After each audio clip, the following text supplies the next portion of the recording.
They stopped a weary black woman driving a rental, laughed at her, and Ma'am, do you ignored know why I everything pulled she you over said today? until they realized she was a sitting member of the U.S. Congress. Light rain had just begun falling as Renitra Colburn pulled out of the rental lot near Abraham Lincoln Capitol Airport. It wasn't a downpour, just that annoying mist that clings to your windshield and forces you to keep wiping it even though it barely counts as rain. The clock had just passed 6 a.m. She'd taken the red-eye from D.C., still dressed in a cozy navy sweater, black sweatpants, and Adidas shoes. Her hair was clipped up, no makeup, no jewelry, only her reading glasses and a canvas tote bag with briefing materials in the front seat. It had been a grueling week, late-night votes, political clashes, and now she was in Springfield, Illinois to give a speech at a veteran housing event she'd helped organize. Her assistant had offered to send a car, but Renitra preferred to drive herself whenever possible. She said it helped her breathe. About 8 minutes into the drive, near farmland off Toronto Road, she noticed a police cruiser behind her. No sirens, no flashing lights, just hovering close. She signaled and moved into the right lane to let it pass. Instead, the lights turned on. Renitra sighed, pulled over onto the shoulder, and put the car in park. She hadn't been speeding. No traffic signs missed. The car was spotless, practically brand new. And yet, here she was. She kept her hands on the steering wheel and watched through the rearview mirror as two officers stepped out, one approaching her window, the other staying back, hand resting on his belt. The one who approached, broad, buzz-cut, probably in his 40s, tapped the window. She rolled it halfway down. "License and registration," he said. "Of course," she replied calmly. "This is a rental. I have the agreement in the glove compartment. Would you like me to get it?" He didn't respond. Instead, he gave her a once-over. "In a rush to be somewhere?" "I have a speaking engagement in Springfield," she replied. "A community event at—" He interrupted. "Ma'am, I didn't ask for your schedule." Renitra slowly reached for her tote bag, took out her wallet, and handed over her license. Then she carefully retrieved the rental agreement from the glove box, moving deliberately. "She's got an attitude," the second officer commented from behind the car, unaware his mic was still on.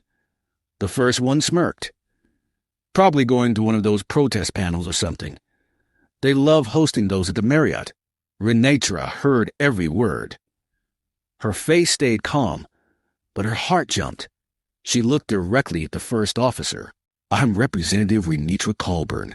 I was invited here by the Springfield Veterans Outreach Network." He blinked. "Representative of what?" "The United States Congress," she answered steadily. "Illinois' 4th District." He chuckled under his breath like she claimed to be on the Cubs roster. "Right," he said sarcastically. "Congress, sure." She could see the disbelief in his face. He didn't even check her ID, just turned and walked back toward the cruiser. The other officer followed. Neither said a word. Inside her car, Renitra kept her grip on the steering wheel. None of this was unfamiliar, just rare these days for someone to say the quiet part out loud. She heard one of them laugh again, mentioning something about fancy D.C. talk. Then the cruiser doors closed and silence returned. She took a deep breath. The clock read just after 6 a.m. Her speaking slot was at 7:30. If they ran her ID, it'd be settled in 10 minutes. But she knew better. What they didn't know was about to hit harder than they expected. Inside the cruiser, Deputy Brent Orville leaned forward, still holding her ID. His partner, Deputy Jason Krall, was flipping through the rental agreement. "Renitra Colburn?" Brent muttered. "Sounds made up." Jason scoffed. "What kind of name is that anyway? Sounds like someone always trying to prove something." They both laughed, but it felt forced.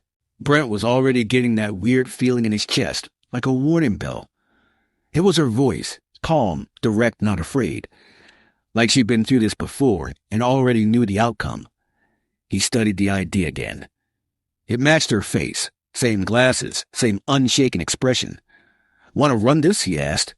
Jason shrugged. "Might as well. If she's lying, she's got nerve."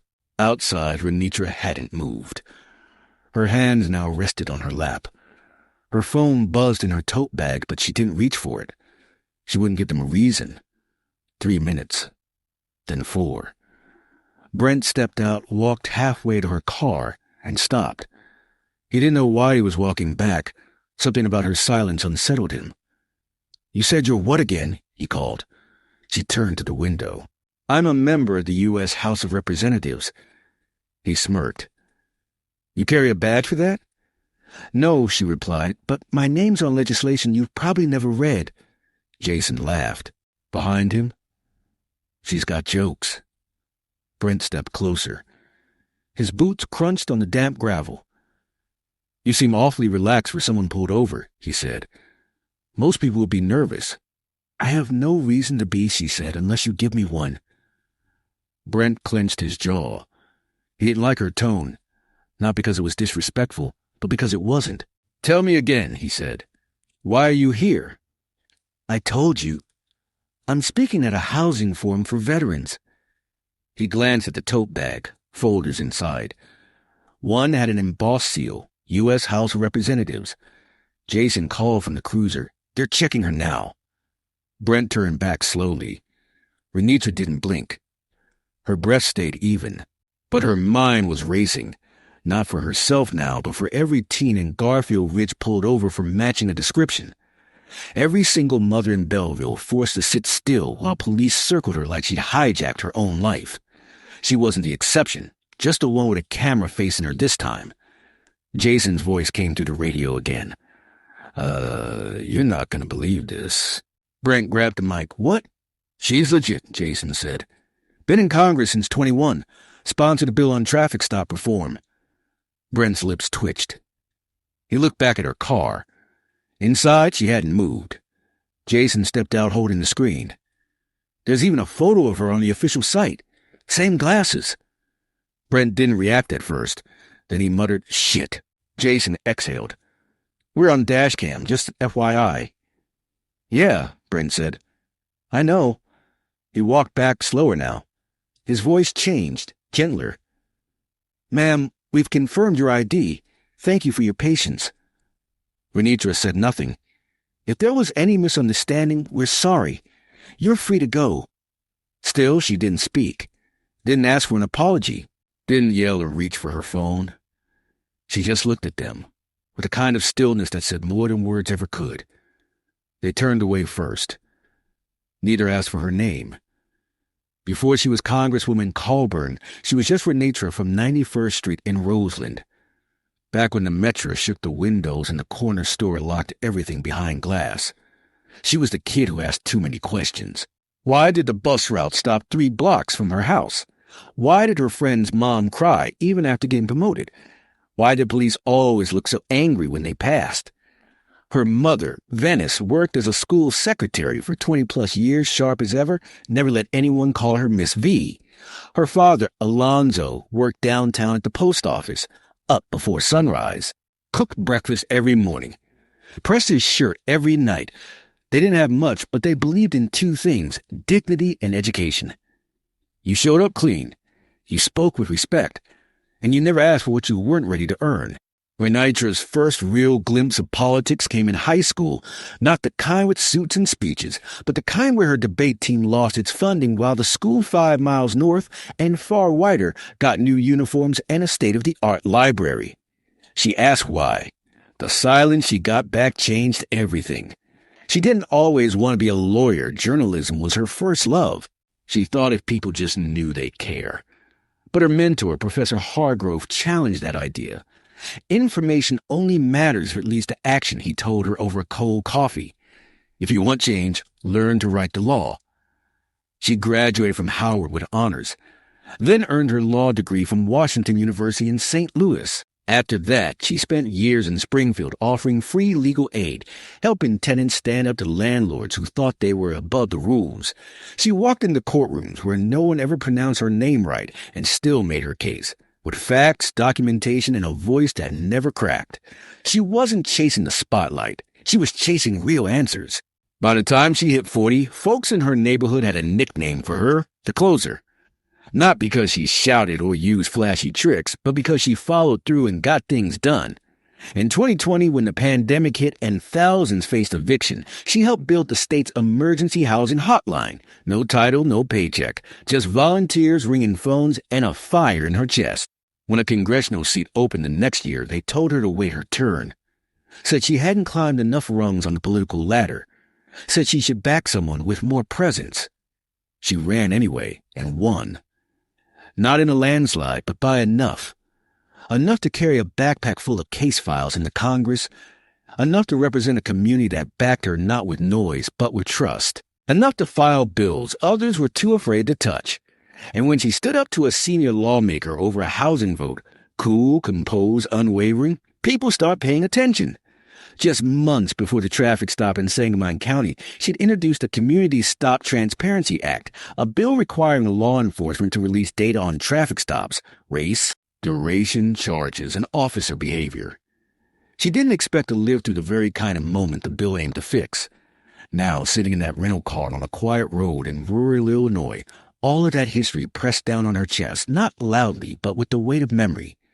Because this wasn't about one bad officer. It was about the stories people write in their heads before they ever hear your name. She'd written laws. They saw a threat. She spoke clearly. They heard attitude. She didn't need their recognition, but she had earned the right to be acknowledged. Her whole life had been spent fighting this very kind of silence. Back in the cruiser, Deputy Brent Orville was sweating despite the air conditioner holding the cabin at 68 degrees. He fidgeted, tapping her license against his knee, no longer laughing. He'd spent 15 years in traffic enforcement, thought he could read people on sight, thought he could tell who was trouble. But this didn't feel like a mistake. It felt heavier. Jason leaned over, scrolling the dispatch log. You read her district bio yet? She's got an official car and D.C. security clearance. Everything. Brent nodded slowly. She handed me her license. Rental papers. Everything legit. She said she was in Congress. Jason sighed. Yeah, and we laughed in her face. They sat in silence for a long moment. Then Brent climbed out, not with swagger, but with care, and walked to her car like a man stepping into a conversation he didn't want to have. Renitra hadn't moved. Hands visible. Face still. She rolled the window down before he could knock. Is there a reason I'm still being held? She asked, her voice level but colder now. Brent looked down at her ID again. We've confirmed your credentials. You're free to go, Representative Colburn. She paused. Anything else? He shifted awkwardly. No, just thank you for your patience. She didn't smile, didn't nod, didn't glare either. She simply looked at him, with a gaze that said she'd filed away every word. As he turned to walk away, he paused. We didn't know who you were, he added. She tilted her head just slightly. You still don't, she said, and rolled up the window. He stood there, not sure what to do, as she reached into the glove box, not for more paperwork, but for a folded flyer. She opened it on her lap. The title read, Springfield Veterans Housing Forum. Guest speaker, Congresswoman Renitra Colburn. The truth had been in arm's reach the whole time. They never thought to ask, never thought to look. Back in the cruiser, Jason watched the taillights disappear into the light rain, heading toward Springfield. I honestly thought she was making it up, he muttered. Brent said nothing. His throat was dry. What weighed on him now wasn't about authority. It was about what they'd almost gotten away with, if no one had bothered to verify. She didn't yell, Jason added. Didn't record. Didn't try to shame us. Brent climbed into the driver's seat, shut the door, and stared at the dashboard cam recorder. She didn't have to, he said. It's all there. And he was right, because just then the dashboard light blinked red. Recording saved. In the silence of the cruiser, the irony was impossible to ignore. The cameras had been rolling the whole time, every smug remark, every dismissive tone, every assumption. Now, like it or not, the footage belonged to the public. That's when the fallout began. Renitra didn't cry when she arrived at the Springfield Civic Center. She didn't call her aide. Didn't tweet. She just parked, turned off the engine, and sat quietly for 21 minutes. She had been treated like a stereotype, like a lie, a mismatch to the image they thought should hold a title like hers. Now she was expected to walk into a packed hall, filled with veterans, city officials, non-profit leaders, and talk about safe housing like nothing had happened. She pulled out a compact mirror, dabbed at her face with a tissue. Her reflection stared back, composed. On the surface, at least. Inside, she felt the gap, the moment between knowing who you are and realizing someone else refuses to. Her watch read 7:12 a.m. She stepped out and headed through the back entrance. Inside, chairs were arranged in neat rows. Coffee dispensers lined back wall. Packets of creamer set in small ceramic bowls. A man with a clipboard spotted her and rushed over. "Congresswoman Colburn, we were worried you missed your flight." She offered a soft smile. "Traffic delay." He guided her to the podium, thanked her again, and handed her the mic. The room quieted. She looked out at a crowd mostly made up of older veterans, many with caps and patches from wars past. And in that moment, she decided not to hold back, not to stick to the script. She didn't read the speech she'd written, not word for word. Instead, she told them what happened. Not for applause, not for drama. Just the facts. I landed at the airport around 6:20, was pulled over before 6:30. I gave them my license and rental agreement. I was asked why I was here. I was laughed at, ignored, and no one asked my name until my ID was verified. Silence. No gasps, just deep stillness, the kind that means people are listening. She scanned the room. Every time you judge someone before asking who they are, you risk missing the truth. My badge didn't shield me. The law I wrote didn't either. What changed their minds was a database. Someone stood in the back, an older black veteran in a scuffed leather jacket. "They think they see everything when they see us," he said. "But they never see past our skin." She nodded. "I don't want sympathy. I want partnership. This isn't just about me. It's about who gets labeled guilty before saying a word. And if it can happen to someone standing right here," she let the rest hang. She didn't need to finish it. They understood. After the event, a quiet stream of handshakes followed. A few whispered thank yous. One woman held her arm and cried softly. It wasn't the speech she had prepared, but it was the one that mattered. Outside, the drizzle had stopped. Skies were clearing. Cars moved down the road like any other day.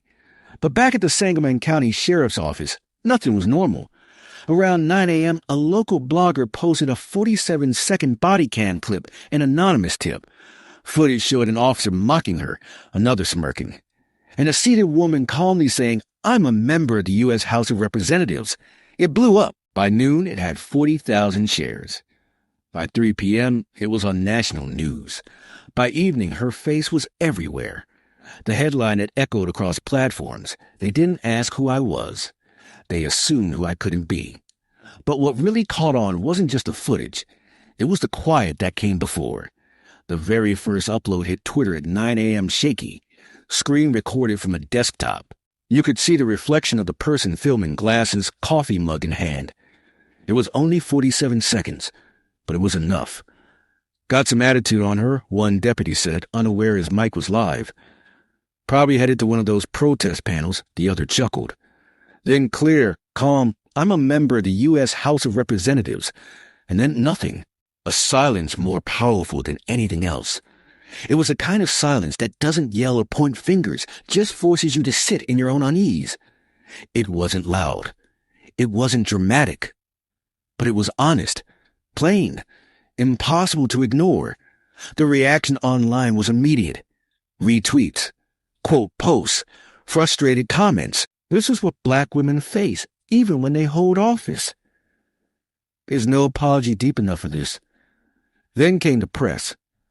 Local papers from Springfield first, then St. Louis, then national media. But that morning, Renitra ignored every call. She wasn't ready. Not to speak as a congresswoman, not as a target of misconduct, not even as a woman who had just been laughed off and belittled. She needed quiet. But by that afternoon, the Sangamon County Sheriff's Office could no longer stay silent. At 2:30 p.m., outside the Beige County Courthouse, Sheriff Ray Dawn addressed reporters in a Navy windbreaker.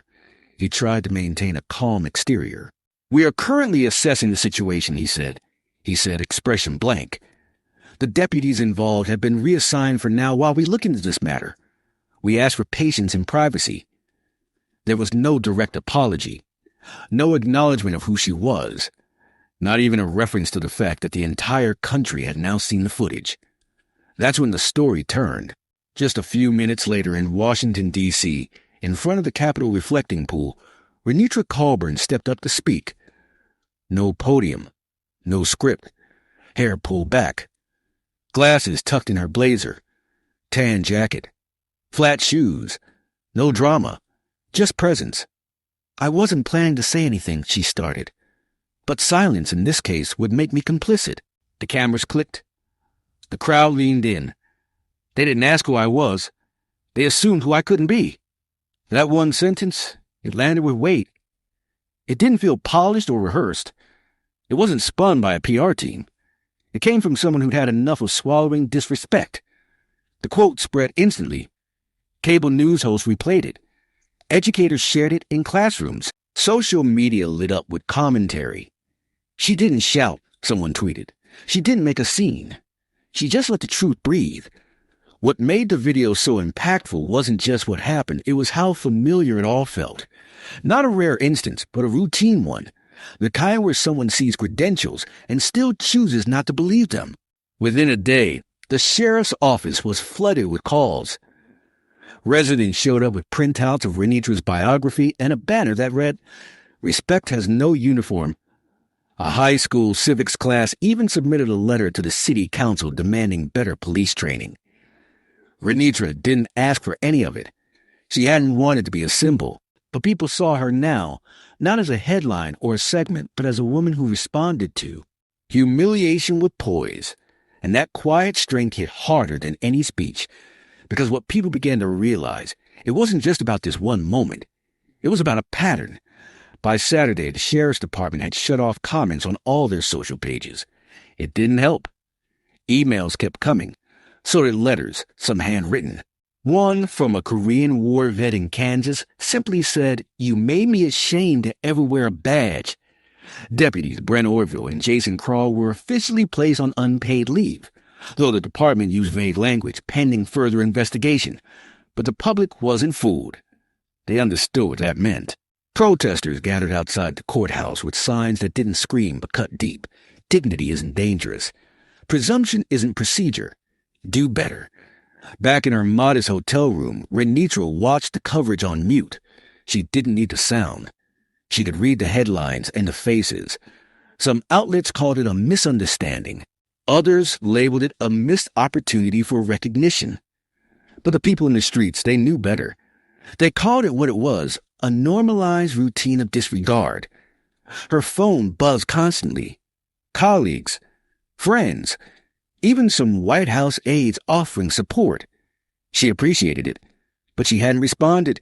She needed space to reflect on why her experience only seemed to matter now because of a nameplate. Later that day, her chief of staff, Tanya Greer, arrived from D.C. carrying a change of clothes and briefing packets. She walked in, hugged Renitra a few seconds too long, then sat beside her on the bed. "You okay?" Tanya asked gently. Renitra stared at the TV. "No," she said, "but I'm clear." Tanya nodded. "They want to know if you'll do Face the Nation tomorrow. Morning Joe on Monday." Renitra leaned back. "I'll speak, but not to spin it." Tanya smirked. "You've never spun a damn thing in your life." Silence fell again. "I didn't even flinch," Renitra said softly, more to herself. "Not once. And they still treated me like I didn't belong." Tanya looked over. "That's because they weren't looking at you. They were looking through you, hoping you'd disappear if they just stared hard enough." The words filled the room.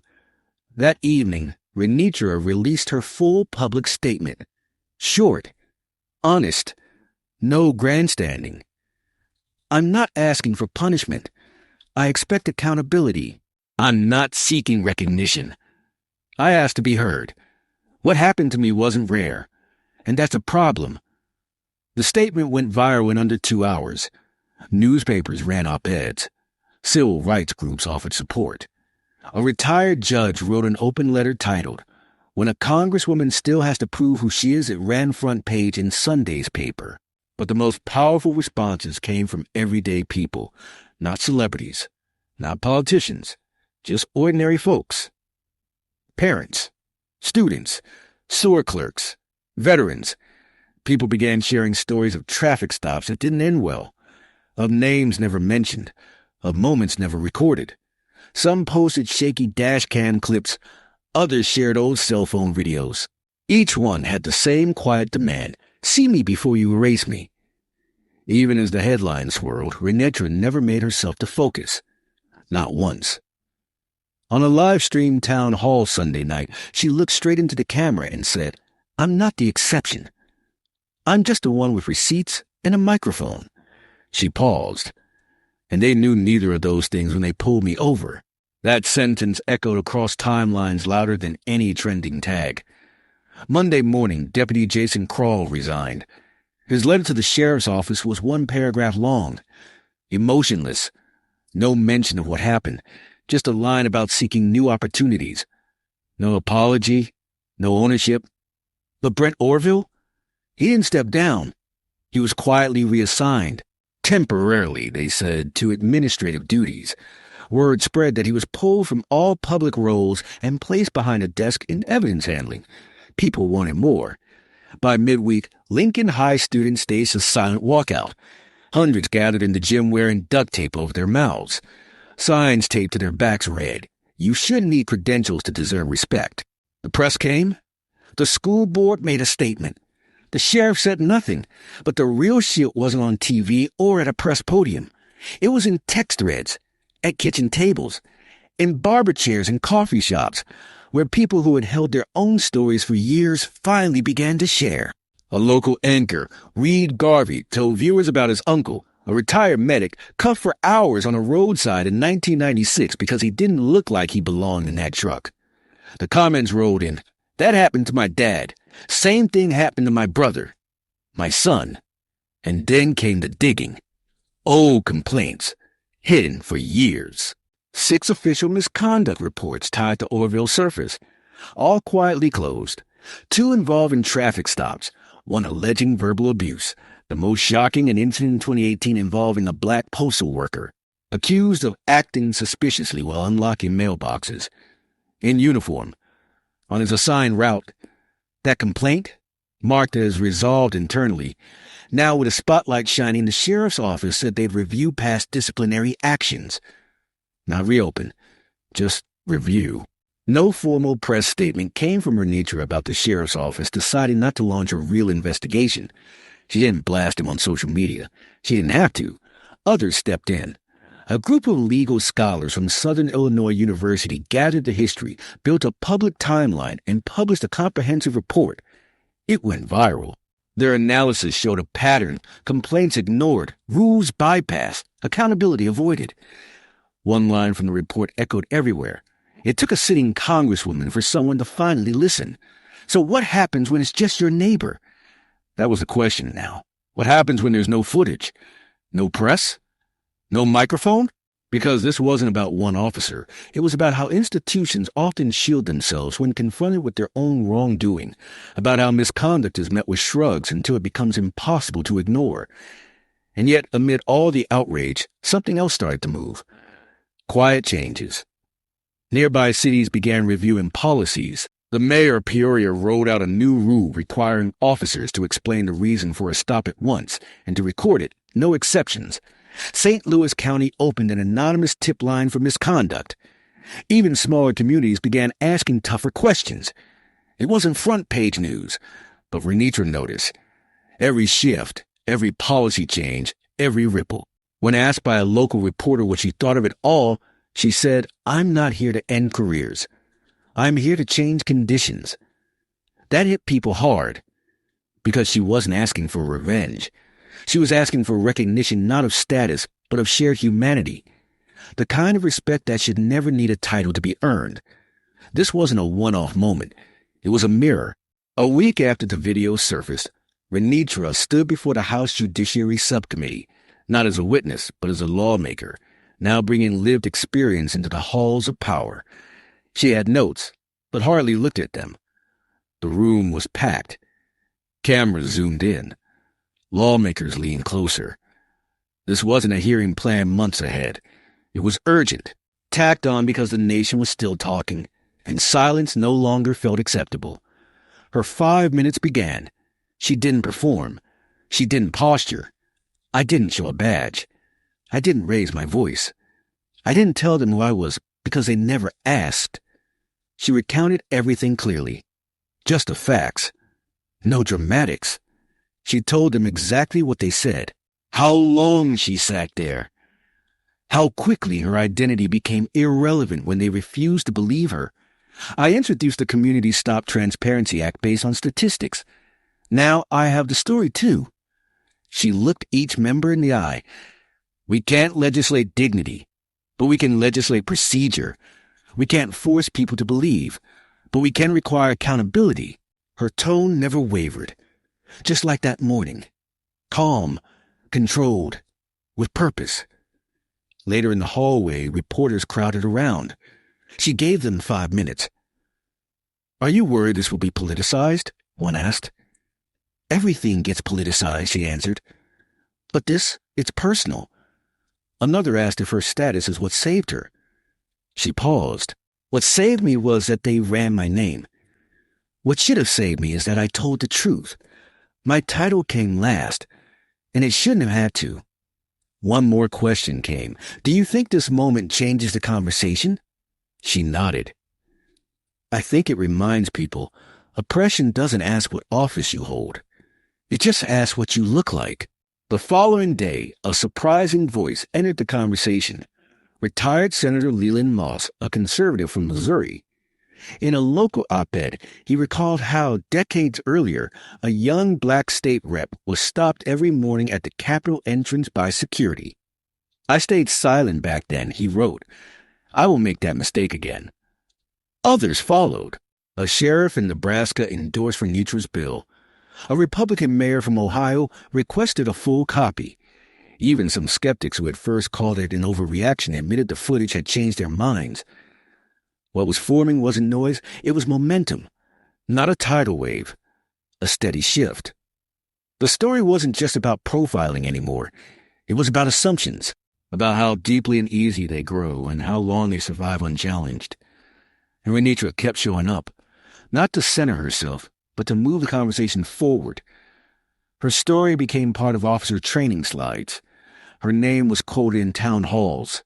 Departments studied the body cam clip as a case study in failure. She didn't ask for this, but she didn't walk away from it either. On a podcast weeks later, the host asked, "How did you stay so composed in that car?" Her answer was simple. I've been practicing that. Silent since I was 12. Because the question was never, who is she? It was, how many more like her? 2 months after the stop, Renutra returned to Springfield, this time invited by the mayor for a community service award. It wasn't a big event. Folding chairs, boxed lunches, no big stage. That's how she preferred it. She brought no staff. Just her cousin Gerald, who surprised her, and her trusted aide Tanya, who never left her side. The MC introduced her. The applause wasn't thunderous, but deep. Rooted. Earned. She took the mic. Thank you. It's good to be back and under much better circumstances. Soft laughter. When people talk about what happened, they call it a moment. But for me, it wasn't new. The only new part was that someone pressed record. She looked around. I've lived this story 100 different ways. At the mall. At the bank. In meetings where people think I'm the assistant instead of the keynote. And each time, the same silent question floats in the room. Who do you think you are? She paused. But I don't answer that question for them. I answer it for me, and I know exactly who I am. That line stuck. After her speech, a high school girl named Nyla approached with her mother. We watched your video in class, she said. I wrote a paper on it. I just hope I can stay that calm if something like that ever happens to me. Renutra smiled. You don't always have to be calm, she said. You just have to be clear. Calm helps them. Clarity protects you. The girl nodded, quietly inspired. What people didn't expect was this: not outrage, not drama, not lawsuits. What they got was a woman who turned disrespect into a blueprint for change. She didn't speak to the cameras. She spoke to the next person. To the woman getting pulled over with her child in the backseat. To the student walking into an interview where no one believes she belongs. To the black veteran being asked what store he works in. Renitra didn't leave the incident with anger. She left with more fuel. 2 weeks after the award ceremony, her bill advanced out of committee. The Community Stop Transparency Act was gaining ground. A new clause required body cam footage to be made available within 7 days of request. Another created a national database for repeat complaints, even minor ones. Maybe it wouldn't pass this session, or the next. But it was alive, filed, in motion. And for Renitra, that was always the point. Not to punish, to prevent, not to shame. To shift how power behaves, especially in quiet, everyday moments. She never claimed to be perfect, but this wasn't about mistakes. It was about choices, theirs, and hers. And she chose every time not to shrink. Not for comfort, not for approval, not even for peace. She chose to take their version of her story and rewrite it, not just for herself, but for the next person. So when people ask her what the moral of it all is, she doesn't offer a quote or a slogan.